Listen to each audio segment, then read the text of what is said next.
Welcome to the SchiffGold Friday Gold Wrap, your overview of this week's precious metals news. It's Friday, March 29th. I'm your host, Mike Maharrey. Thanks for tuning in.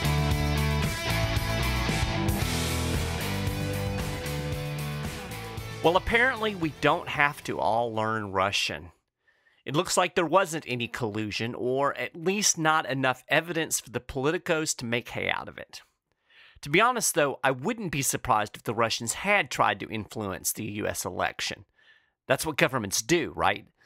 The thing that I've never been able to wrap my head around is why we Americans act so shocked by something like this. Our government sticks its nose into every corner of the world. It seems just a tad bit of a double standard to completely freak out about some other country sticking its nose into our corner of the world. But that's political theater for you. Of course, the political theater surrounding Russiagate is far from over. The completion of the Mueller report is just the closing of one act. Now, one side has to run victory laps, and the other side has to tell us why this proves nothing. But you're not here to listen to me review political theater, so let's talk precious metals. Yesterday was a rough day for both gold and silver. Gold is back below $1,300 an ounce after its steepest one-day fall in more than 7 months. The yellow metal rebounded a little bit this morning after falling 1.5% yesterday. It dropped as low as $12.8830. As I record this, gold is trading around $12.94 an ounce. Meanwhile, the silver market was hammered to a 3-month low on Thursday. Commodities in general tanked due to a resurgent dollar. The greenback is poised for its strongest monthly gain in the last 5. Now, it's not really so much that everybody is all gung-ho dollar. It's that the dollar seems to be the best of a lot of bad options in the currency market. As one analyst put it, the dollar is the dog with the fewest fleas. What we're seeing is a lot of dovishness in central banks around the world as fears of a slowing global economy mount. For instance, the Reserve Bank of New Zealand said its next move will likely be a rate cut. Mario Draghi made some dovish comments that drug down the euro, and the British pound is getting, well, pounded due to the dumpster fire that is Brexit. So when you hear about dollar strength, you really should be thinking other currency weakness. As one analyst put it, quote, "The market is becoming more concerned about global growth conditions, especially to the detriment of the Eurozone. The dollar's strength is on the back of other currencies getting hurt," end quote.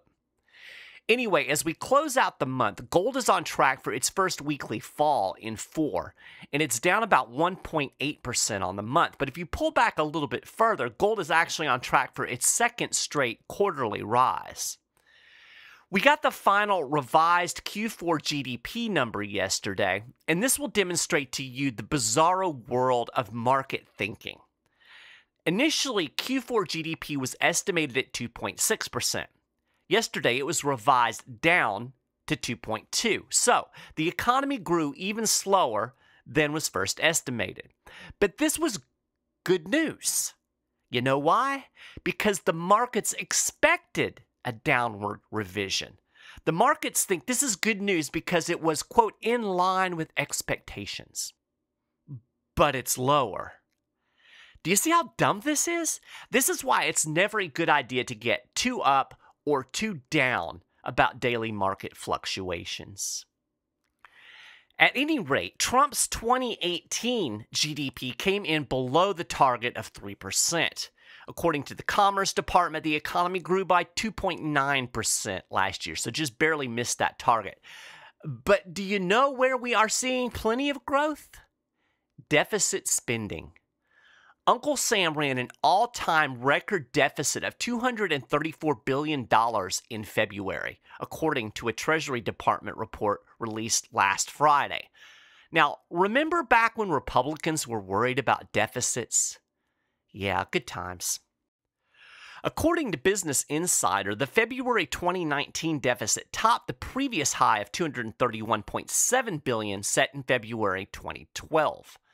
The budget deficit for fiscal 2019, so that's beginning October 1st, totals $544 billion.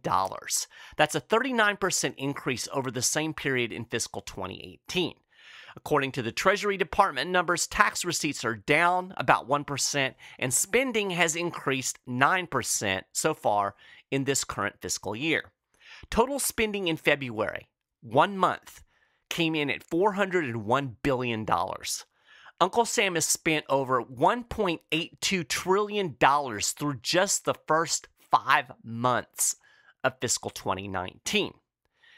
As I'm sure you know, last month the national debt topped $22 trillion.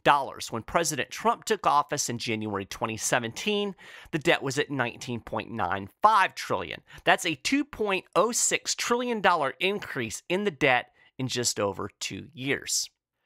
Now, I've actually seen some Republicans try to blame this all on Obama. Look, Obama's gone. Granted, he was no spendthrift. He ran trillion-dollar-plus deficits for 3 years during his administration. But you know what the big difference was? That was during the Great Recession. You expect deficit spending during a recession. But right now, supposedly, this economy is great. What is the spending going to look like when the next recession hits?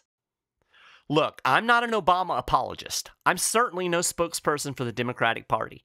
But debt and spending is a bipartisan issue. Both parties are responsible for the massive debt and the deficits that we're seeing. The party in power spends, and the party out of power complains and pretends like it cares about fiscal frugality. There's a pretty cool website I found this week. It's called spendingtracker.org. It was put together by an outfit called the Coalition to Reduce Spending. If you go to that website, and I'll link to it in the show notes page, you can view and compare 10 years of spending votes by every member of Congress, broken down by 2-year terms.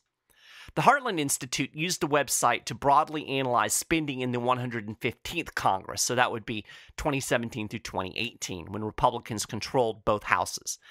Its analysis found that there wasn't a whole lot of difference between Republicans and Democrats. Here's the takeaway.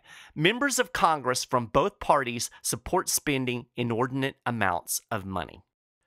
Jonathan Bidlack is the policy advisor over at the Heartland Institute. He said the average member of the 115th Congress from either party voted to increase spending by roughly $1.58 trillion. He said overall, there's not much difference between spending by Democrats and Republicans.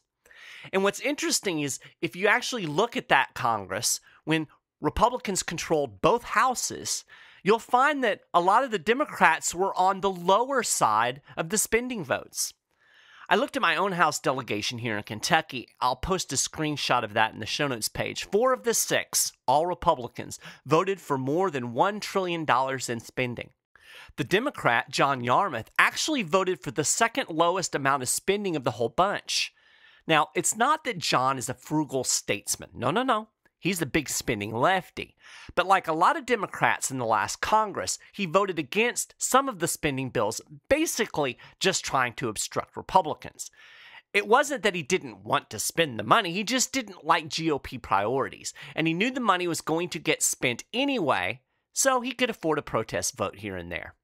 Like I said, if you look at the various state delegations, you'll see the same thing. It almost looks like Democrats are fiscally responsible.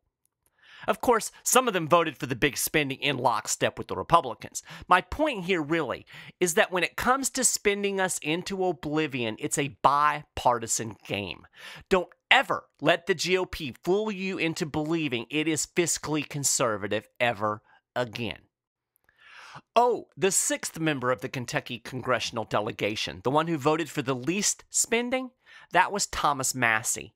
He was one of a handful of Congress critters who actually voted to cut spending during the 115th Congress. The others were Representative Justin Amash, Michigan, Representative Jimmy Duncan, Tennessee, Representative Raul Labrador, Idaho, and Representative Morgan Griffith, Virginia, along with Senators Rand Paul from Kentucky and Senator Mike Lee from Utah. Those are all Republicans, but they are by far a decided minority in people who actually voted to decrease spending. In fact, there are only 2 members of Congress who have voted for net spending decreases during their full tenure in office. That's Massie and Amash. So kudos to those guys. Bidlack from the Heartland Institute summed it up about as succinctly as you can. He said, "Our generation is increasingly burdened with unsustainable spending and debt, while the vast majority of politicians claim to be doing the right thing." The key word there is claim, because when you look at the truth, they're all spending like drunken sailors, and I really don't mean to insult drunken sailors. One more quick news item before I wrap up the show. I talked about dollar strength, but not everybody is on the dollar bandwagon. In fact, Russia continues to buy gold as it seeks to minimize exposure to the greenback. And as I mentioned a couple of weeks ago, the Chinese are also increasing their hoard of the yellow metal. According to information released by the Central Bank of Russia last week, it purchased another 31.1 tons of gold in February. That brings its total reserves to 2,149 tons. An Incrementum AG fund manager said central bank gold buying is a trend that continues to gain momentum as the U.S. debt burden continues to grow. Notice that emphasis on the debt burden. He said, Russia's demand for gold is part of the whole de-dollarization story that continues to get stronger and stronger. And eventually the rest of the world is going to figure this out too. People are lying down with the dollar because it's the dog with the least fleas. But there is another option. Don't lie down with dogs. If you want to learn more about investing in gold and silver, and now is a good time with prices still relatively low, talk to a SchiffGold precious metal specialist today. Call 1-888-GOLD-160. Well, that's a gold wrap for this week. You can get more details on all of these stories and more, and keep up with the latest precious metals news and analysis throughout the week at SchiffGold.com/news. And if you haven't done it already, you can subscribe to the Friday Gold Wrap over at iTunes or on the SchiffGold YouTube channel. You'll find links for both on the show notes page. Also on the show notes page, you will find a link to the latest It's Your Dime interview with Professor Bill Green. Now, Bill's claim to fame is being the faithless elector who voted for Ron Paul in the Electoral College during the 2016 election. But Bill is also an expert on constitutional tender and sound money. So we talk about both the Electoral College, why it's important, his experience there, and then we also get into sound money and why we should be focusing more on gold and silver and how we can actually undermine the Federal Reserve's monopoly on money. Turned out to be a great interview. You can check it out over at SchiffGold.com/news. If you're listening to the show on YouTube, please feel free to share your thoughts on this week's gold news in the comments. We always love to hear from you. And that is a wrap. I'll talk to you again next week.